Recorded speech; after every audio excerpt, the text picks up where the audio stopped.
இரவு காடு முழுவதும் இருள் சூழ்ந்திருந்தது. விக்ரமாதித்தன் தனது தோளில் வேதாளத்தை தூக்கிக் கொண்டு சென்றார். அப்போது வேதாளம் சிரித்துக் கொண்டு சொன்னது, அரசே, உங்களுக்கு ஒரு கதை சொல்கிறேன். ஆனால் விடை சொல்லாவிட்டால் உங்கள் தலையை உடைத்து விடுவேன். ஒரு ராஜாவின் 2 மகள்கள் இருந்தார்கள். மூத்தவள் அழகில் ஒளிந்திருந்தாள், இளையவள் அறிவில் ஒளிந்திருந்தாள். ராஜா யாரை மணம் செய்ய வேண்டும் என்று குழம்பினார். அவரது மந்திரி சொன்னார், அழகு தற்காலிகம், ஆனால் அறிவு நிலைத்திருக்கும். ஆகவே இளையவளையே மணம் செய்ய வேண்டும். அதை கேட்ட வேதாளம் விக்ரமாதித்தனை நோக்கி கேட்டது, அரசே, சொல்லுங்கள், மந்திரியின் முடிவு சரியா தவறா? விக்ரமாதித்தன் உடனே பதிலளித்தார், அறிவுதான் நிலைத்துப் போகும், அழகு விரைவில் மாறிவிடும். எனவே மந்திரி சொன்னது சரியே. அதை கேட்ட வேதாளம் சிரித்துக்கொண்டு, ஹா ஹா ஹா, சரியான பதில், இப்போ நான் போகிறேன் என்று சொல்லி அவன் பறந்து இருளில் மறைந்து விட்டான். தொடரும். விக்ரமாதித்தன் தோளில் வேதாளத்தை சுமந்தபடி காட்டில் நடக்கையில் பேய் கதையை கூறியது. ஒரு மன்னனுக்கு 3 ராணிகள் இருந்தனர். ஒரு நாள் அவர்கள் தோட்டத்தில் அமர்ந்திருந்தனர். தாமரை இதழ் விழுந்த சத்தம் கேட்டவுடன் முதல் ராணி மயங்கி விழுந்தாள். மெல்லிய காற்றில் பறந்த மலர்த்தூள் கையில் பட்டதால் 2வது ராணி காயமடைந்தாள். இதை பார்த்து சிரித்த 3வது ராணி தன் சிரிப்பின் அதிர்விலேயே வலியடைந்து மயங்கினாள். அவர்களில் யார் மிகவும் நயமானவர் என்று வேதாளம் கேட்டது. விக்ரமாதித்தன் சிந்தித்து, 3வது ராணியே மிகவும் நயமானவர், ஏனெனில் அவளுக்கே அவளுடைய சிரிப்பே தீங்கு செய்தது என்றான்.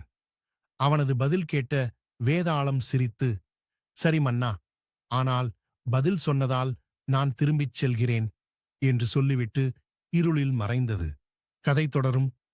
காத்திருங்கள். பனி சூழ்ந்த இரவில் விக்ரமாதித்தன் தனது வாளை ஏந்தி காட்டில் நடந்தார்.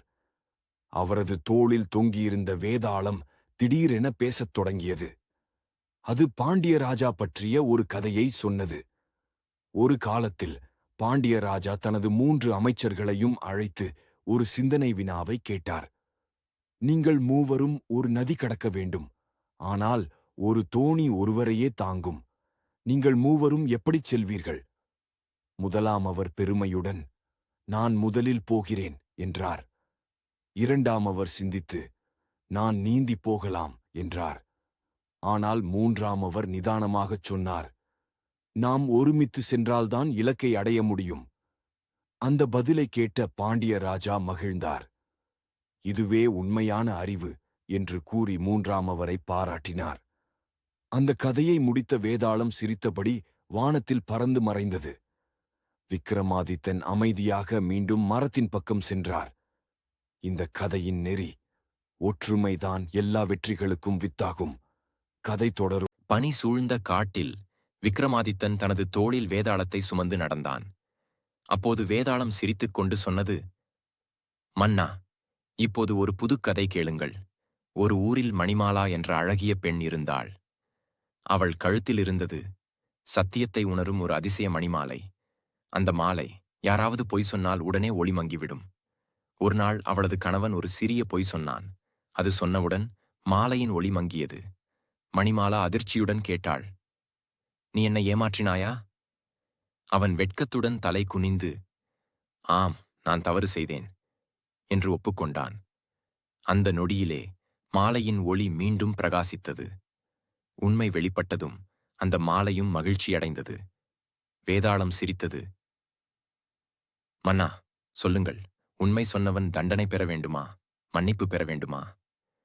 விக்ரமாதித்தன் அமைதியாக பதிலளித்தான், தவறு செய்தாலும் உண்மையை ஒப்புக்கொண்டவன் மன்னிக்கப்பட வேண்டும். அந்த பதில் கேட்டதும் வேதாளம் மீண்டும் பறந்து போய்விட்டது. மாறல் உண்மை சொல்லும் தைரியம்தான் மனிதனின் மிகப்பெரிய நற்பணி. இரவில் விக்ரமாதித்தன் தனது வாளை ஏந்தி காட்டில் நடந்தார். அவரது தோளில் தொங்கியிருந்த வேதாளம் சிரித்துக்கொண்டு, மன்னா, இன்னொரு கதை சொல்கிறேன், கேளுங்கள் என்றது. ஒரு நகரத்தில் சுரேஷ் என்ற இளைஞன் வாழ்ந்தான். வறுமையால் அவன் துன்பப்பட்டாலும் மனம் நல்லவன். ஒரு நாள் அவன் ஒரு பாம்பாக மாறிய அரச குமாரியை காப்பாற்றினான். அவள் சொன்னாள், நீ என்னை திருமணம் செய், நீ அரசனாக மாறுவாய். அவன் சம்மதித்து திருமணம் செய்தான். ஆனால் சில நாட்களில் அவன் மனதில் சந்தேகம். இவள் உண்மையிலே மனிதரா? அவனது சந்தேகம் உணர்ந்த குமாரி துயரத்துடன் சொன்னாள், நீ என் மீது நம்பிக்கை வைக்கவில்லை, அதனால் நான் மீண்டும் பாம்பாக மாறுகிறேன் என்று அழுது மறைந்தாள். வேதாளம் சிரித்து கேட்டது, மன்னா, சுரேஷ் தவறு செய்தானா? விக்ரமாதித்தன் பதிலளித்தார், ஆம், நம்பிக்கையில்லாத உறவு நீடிக்காது. அவனது சந்தேகம்தான் அவனது துயரம். அது கேட்ட வேதாளம் சிரித்துக்கொண்டு, சரியான பதில் மன்னா, ஆனால் நான் மீண்டும் பறக்கிறேன் என்று கூறி விலகியது. பனிமூட்டம் சூழ்ந்த காட்டில் விக்ரமாதித்தன் வேதாளத்தை மீண்டும் தனது தோளில் ஏந்திக் கொண்டு நடந்தார். அப்பொழுது வேதாளம் சிரித்தபடி, மன்னா, இன்று உனக்காக ஒரு வித்தியாசமான கதை என்றது. ஒரு நகரத்தில் சந்திரன் என்ற வணிகர் வாழ்ந்தார். அவர் மிகவும் நேர்மையானவர், ஆனால் பேராசையுடன் இருந்தார். ஒரு நாள் அவர் ஒரு பிச்சைக்காரனுக்கு உதவி செய்தார். அந்த பிச்சைக்காரன் உண்மையில் ஒரு சித்தர். அவர் சொன்னார், நீ எதை தொடுவாயோ அது பொன்னாக மாறும் என்று ஆசீர்வதித்தார். முதலில் சந்திரன் மகிழ்ந்தான். ஆனால் விரைவில் அவனது வாழ்க்கையே தங்கமாகிப் போனது. உணவையும் சாப்பிட முடியவில்லை, குடும்பத்தாரையும் அணைக்க முடியவில்லை. வேதாளம் கேட்டது, மன்னா, அவனது பேராசை தவறா? விக்ரமாதித்தன் சிந்தித்து, பேராசை நம்மை ஆளத் தொடங்கும் தருணமே நாசமாரம்பம் என்றார். வேதாளம் சிரித்து, மீண்டும் சரியான பதில் மன்னா, ஆனால் நான் மீண்டும் பறக்கிறேன் என்று கூறி மறைந்தது. பனி சூழ்ந்த இரவில் விக்ரமாதித்தன் தனது வாளை ஏந்தி காட்டில் நடந்து கொண்டிருந்தார். அவரது தோளில் தொங்கியிருந்த வேதாளம் சிரித்தபடி பேசத் தொடங்கியது. ராஜாவே, ஒரு சிறிய ராஜ்யத்தில் ஒரு புத்திசாலி மந்திரி இருந்தான். அவன் அரசரிடம் எப்போதும் உண்மையையே பேசுவான். ஆனால் ஒரு நாள் அரசன் தவறு செய்தபோது அவன் அமைதியாக இருந்தான். ஏன் தெரியுமா? எனக் கேட்டது வேதாளம். அந்த மந்திரி உண்மையைச் சொல்ல சரியான நேரத்தை காத்திருந்தான். அந்த நேரத்தில் சொன்னதால் ராஜ்யம் காப்பாற்றப்பட்டது. வேதாளம் சிரித்தபடி கேட்டது, அவன் அமைதியாக இருந்தது தவறா? விக்ரமாதித்தன் பதிலளித்தார், இல்லை, உண்மையைச் சொல்லும் நேரம் மிக முக்கியம். அந்த பதிலை கேட்ட வேதாளம் சிரித்தபடி இரவில் பறந்து மறைந்தது. பனி சூழ்ந்த காட்டில் விக்ரமாதித்தன் வேதாளத்தை தோளில் சுமந்து நடந்து கொண்டிருந்தார். வேதாளம் சிரித்தபடி பேசத் தொடங்கியது. ஒரு கிராமத்தில் ஒரு புத்திசாலி பெண் இருந்தாள். ஒரு நாள் 2 திருடர்கள் அவளது வீட்டுக்குள் நுழைந்தார்கள். ஆனால் அந்த பெண் அவர்களை வஞ்சிக்க ஒரு புத்திசாலித்தனமான திட்டம் போட்டாள். அவள் பொற்காசுகளை பானையில் வைத்து வெறுமனே தண்ணீர் என சொல்லி வெளியே எடுத்துச் சென்றாள். திருடர்கள் அவளை பின்தொடர காவலர்கள் அவர்களை பிடித்தனர். வேதாளம் கேட்டது, அந்த பெண் புத்திசாலியா அல்லது திருடர்கள் முட்டாள்களா?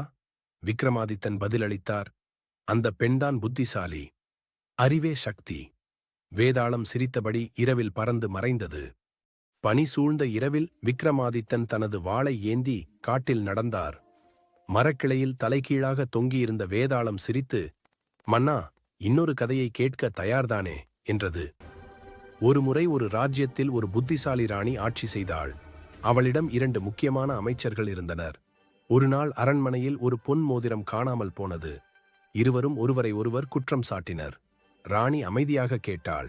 இருவரையும் கவனமாக நோட்டமிட்டாள். பின்னர், நான் இதை எளிதாக தீர்க்கிறேன் என்று கூறினாள். அவள் ஒரு பானையில் தண்ணீர் நிரப்பி இருவரையும் அதில் கைகளை மூழ்கச் சொன்னாள். சில நிமிடங்களில் ஒருவரின் கைகளில் மோதிரத்தின் தங்க நிறம் ஒட்டியிருந்தது. குற்றவாளி உடனே வெளிப்பட்டான். இதற்குப் பிறகு வேதாளம் விக்ரமாதித்தனிடம் கேட்டது, மன்னா, அந்த ராணி எவ்வாறு குற்றவாளியை கண்டுபிடித்தாள்? விக்ரமாதித்தன் சிரித்துக்கொண்டு, மோதிரத்தை திருடியவன் அதை தண்ணீரில் போட்டவுடன் தங்க நிறம் கையில் ஒட்டியிருந்தது. ராணி அறிவாளி என்பதால் அதை அறிந்திருந்தாள் என்றார்.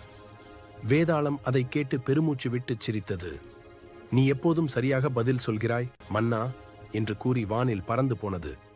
விக்ரமாதித்தன் வாளை இறுக்கமாக பிடித்து, வேதாளமே, அடுத்த முறை உன்னை பிடிப்பேன் என்று உறுதியெடுத்தார்.